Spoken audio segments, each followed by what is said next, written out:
say Representative Cheney was one of the very few Republicans in Congress who did stand up.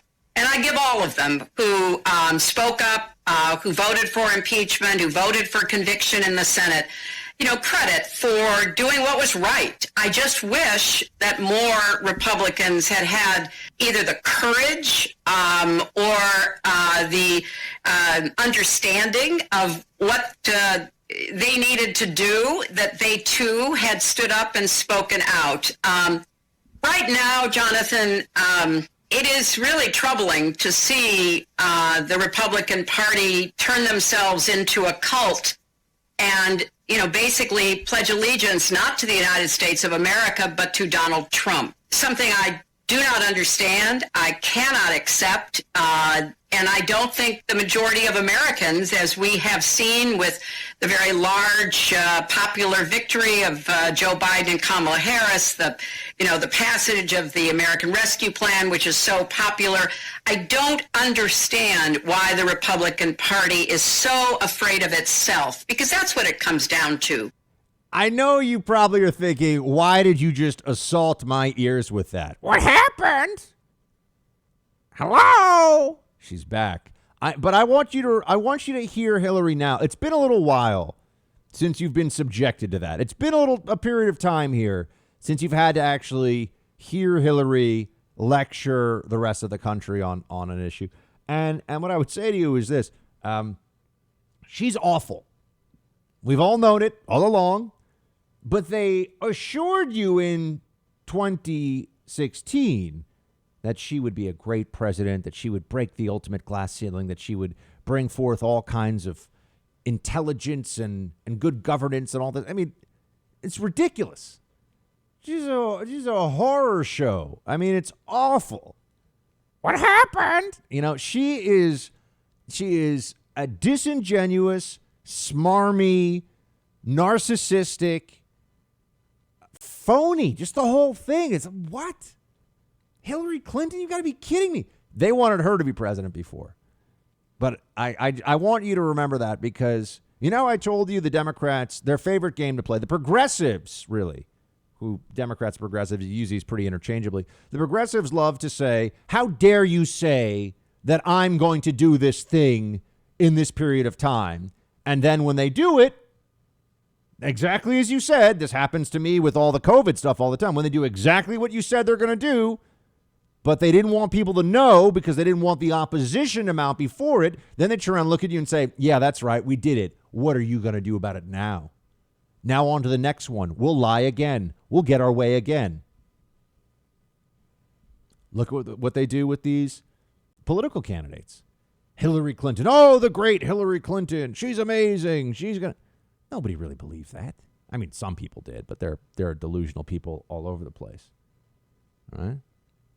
And then you see this with the Lincoln Project. I know that's not a political candidate, but, it turns out, and the New York Times has the piece on this, it turns out that the Lincoln Project, which almost had its own show on MSNBC, I mean, the Lincoln Project was getting so much attention in the media, and we were told they were the principled Republicans, right? Look what Hillary Clinton just did. Liz Cheney, she's the real principled Republican. Yeah, because she was useful for the Democrats. She allowed herself to be weaponized for the purpose of the Democrats against her own team. There's always going to be a pat on the head for you if you do that for a day or two from the New York Times or from Hillary Clinton or MSNBC. This is from this New York Times. I'm going to get back to Hillary and then Biden in a second, but this is from this New York Times piece. A few days before the presidential election, the leadership of the anti-Trump Lincoln Project gathered at the Utah home of Steve Schmidt, one of the group's co-founders, and listened as he plotted out the organization's future. None of the dissident Republican consultants who created the Lincoln Project a year earlier had imagined how wildly successful it would be, pulling in more than $87 million in donations and producing scores of viral videos that doubled as a PSYOPs campaign intended to drive President Donald Trump to distraction. Confident that a Biden administration was on the horizon, Mr. Schmidt, a swaggering former political advisor, he's a moron, to John McCain and Arnold Schwarzenegger, pitched the other attendees on his post-Trump vision for the project over a breakfast of bagels and muffins. It was ambitious. 5 years from now, there will be a dozen billion-dollar media companies that don't exist today, he told the group. I would like to build one and would invite all of you to be a part of that. In fact, Mr. Schmidt and the three other men who started the Lincoln Project, John Weaver, Reed Galen, and Rick Wilson, had already quietly moved to set themselves up in the new media enterprise, drafting and filing papers to create TLP Media in September and October, records show. Its aim was to transform the original project, a super PAC, into a far more lucrative venture under their control. This was not the only private financial arrangement among the four men. Shortly after they created the group in late 2019, they'd agreed to pay themselves millions of dollars in management fees, three people with knowledge of the deal said. I mean, the whole thing was a grift. It was a scam for the benefit of the people involved and, of course, the Democrat Party. But it was all by people claiming that they were the principled ones. And the media took it and ran with it. They loved it, right? The good Republicans are the ones like Steve Schmidt and Rick Wilson, who will be vicious in the pursuit of assisting the political party that they've spent their entire adult life trying to defeat to help them. Right? The good Republicans are the traitors and the turncoats. That was the whole purpose of the Lincoln Project. Until it wasn't. Until we saw that they were just lining their pockets and that John Weaver was allegedly trying to groom young men, including some who allegedly were underage. And this is what the Lincoln Project was really all about. But notice there's no shame. There's no shame in how the Lincoln Project was used as a weapon against Trump in the most disingenuous and dishonest fashion. There's no shame in elevating Andrew Cuomo, making him a guy who gets an Emmy and $1 million book deal for his leadership during the pandemic. That's right, $1 million, folks. I can tell you, it's hard to get $1 million book deal these days, unless you're a prominent Democrat or celebrity Democrat. Then you can get whatever you want. Yeah. But they want you to listen to them now. They're all about being ethical. They're all about making the honest case, you see. They will gaslight you now and forever if you let them get away with it. There will be no end to this whatsoever. Lincoln Project, Andrew Cuomo, Hillary Clinton in 2016. I know I started that clip. It was tough to even listen to.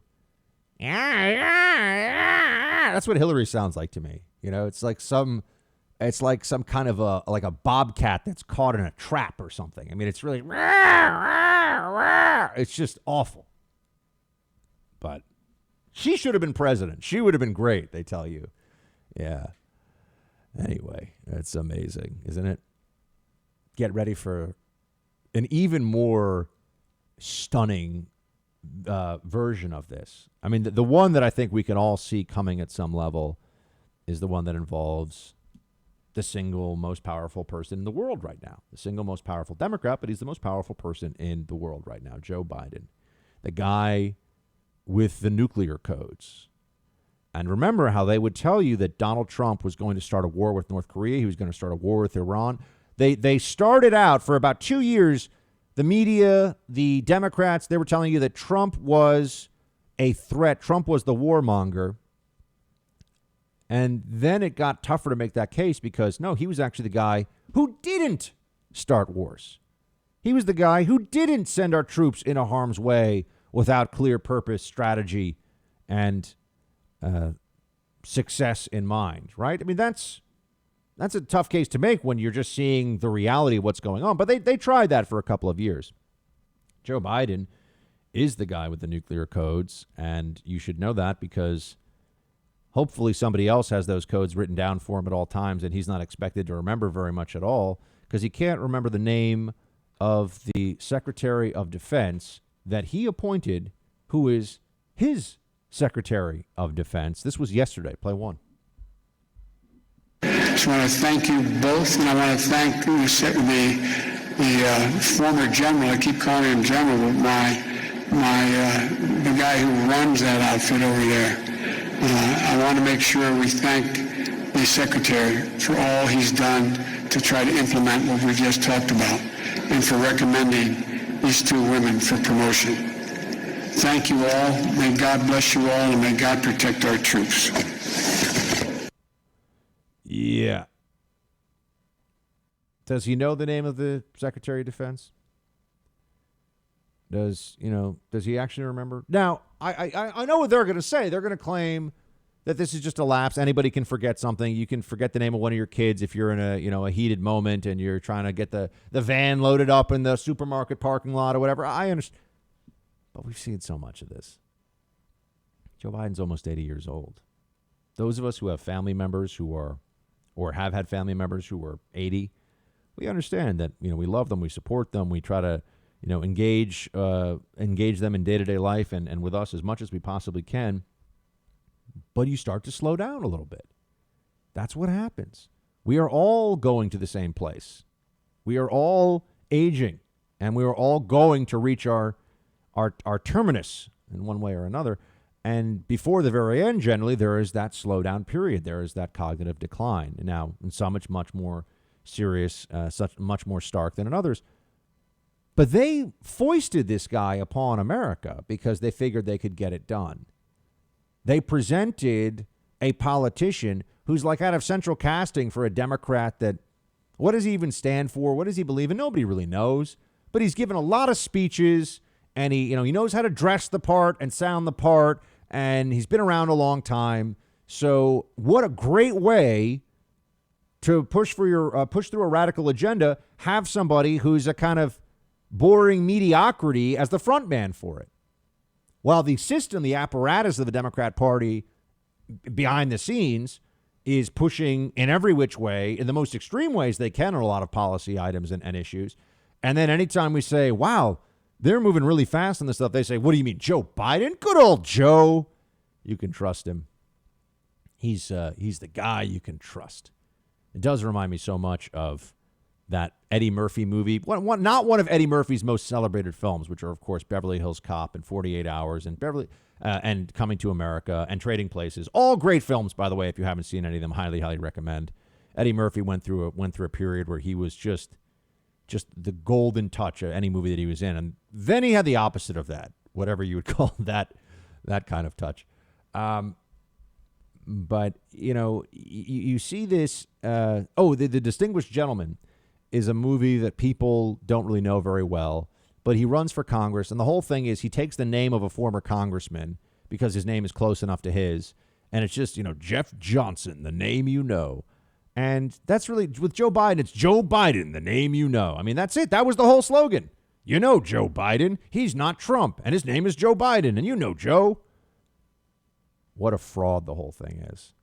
And when eventually it becomes all too clear, when Joe Biden walks out on the stage or has a candid moment, when he just starts wandering into gibberish, which he will do within the next 4 years, the Democrats will look at you like we never talked about this, like it never even came up, never even occurred to them. And they won't be shocked. They won't be angry. They'll say, oh, well, who could have known? Hey, Kamala, we got a job for you. The big job. Number one, President of the United States. We can all see it. And just like they do with everything else, they'll act like you're crazy for seeing what they want to do beforehand. And then when they do exactly what we've said they're going to do, they're going to say, yeah, so what? What are you going to do about it now? Hey, Team Buck, thank you so much for watching The First on YouTube. If you like this video, please click that little thumbs up button so then it will log as liked. And also, if you want to see more great content from The First, please click subscribe.